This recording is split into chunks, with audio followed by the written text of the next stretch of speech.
recording. Hi, my name is Wilson Lang, and today I'm going to discuss to you guys about a notorious killer that's living amongst us.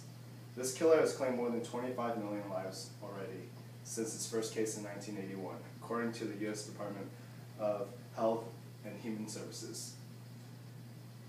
This killer is AIDS. It kills despite age, sex, gender, and religion. It is caused by the virus HIV and is known to be one of the leading causes of death worldwide. As you can tell on the top right of the handout, it's mostly predominant in males of the gay community, but it also affects anyone as well. And what is interesting is 1 in 4 people that have this new HIV infection don't even know they're actually carrying it. The purpose of this speech today is to inform you guys how serious AIDS and HIV actually is, and is this ongoing epidemic that's not spoken about enough, and people need to be more aware about it. What is HIV? HIV is human immunodeficiency virus. It is not like any other viruses because it attacks the immune system, which is one of the most important things in our body. Specifically, it attacks T cells and CD4 cells. What it does is it invades your immune system, replicates themselves, and eventually destroying your immune system in the process. An estimated more than 56 people in America today have HIV since 2008, according to World AIDS Day. Some symptoms include are flu-like symptoms, fever, swollen glands, fatigue, muscle and joint pains. What is AIDS? AIDS stands for Acquired Immune Deficiency Syndrome. It is actually the final stage of HIV, but not everyone advances this stage, luckily. People in this stage already have very badly damaged immune system, which puts them at risk for infections. Symptoms of AIDS include rapid weight loss, recurrent fevers, night sweats, and prolonged swelling of lymph glands, and eventually pneumonia. Let's see how AIDS is contracted, treated, and prevented. You can contract AIDS through bodily fluids from an HIV-infected person.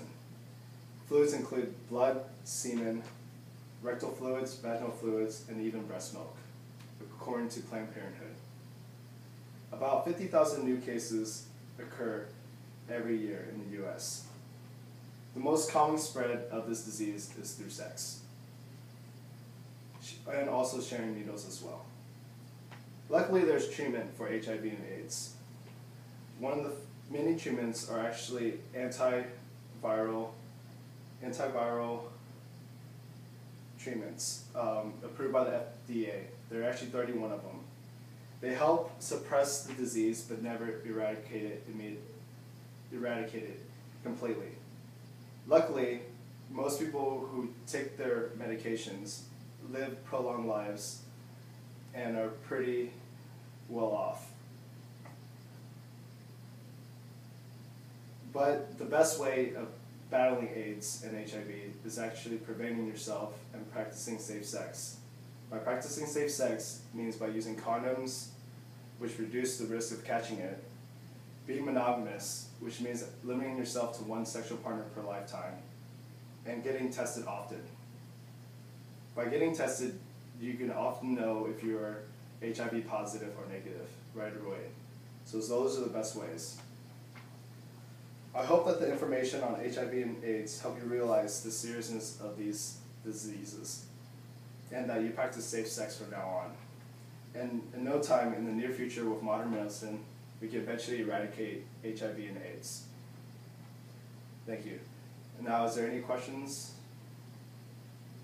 Are there any other ways of getting HIV and AIDS besides through blood and semen? Actually, there is. Blood and semen is just like the common ways of getting AIDS, but you can actually contract it through open wounds. Say a friend of yours that is HIV positive has a cut on his arm or hand, and somehow you had a cut as well, even a small cut, and you were helping him seal up his wound, and somehow his blood got into your system, you can get AIDS through that too.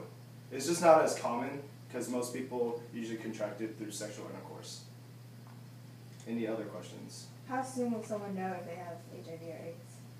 So, catching it, when you catch it right away, you don't actually know you have it. Because the symptoms right away are going to be like flu-like symptoms. You're just going to think you're sick. Like having a fever, swollen glands, which are really common, like cold-like symptoms. So you won't know until you get tested. But when you do get tested at a hospital, at your doctor's office, the results are pretty much immediately. They can let you know if you're HIV positive pretty much right then and there. All right, any other questions? All right, thank you guys for coming. Thank you. All right.